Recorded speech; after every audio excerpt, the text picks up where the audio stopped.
Welcome back. One of the things that we can do in doing a sales presentation is we can ask ChatGPT what the best frameworks are for writing sales letters. And so we're going to do that right now. And we're going to ask a specific question, and we're going to ask the chatbot to list 10 frameworks. And once we have our information in, we're then going to click enter.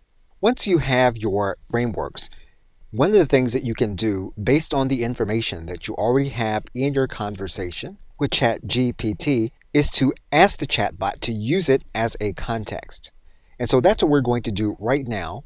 We're going to ask the chatbot to use one of the frameworks to write a specific sales presentation. And we're now going to click enter. And we're going to allow ChatGPT to do its work with the framework we've asked it to use for the above sales presentation. So once the process is complete, you're going to go through each framework and you're going to determine which of the frameworks you like best in order to work with.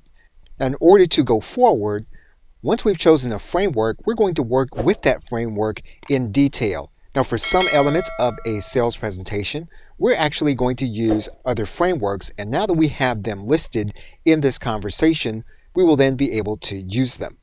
Now, we're not yet ready to start creating for a final draft. So what we're going to do right now is we're going to move to the next step of adding in personalized and background information. Okay, so with that, thanks, and I will see you in another video.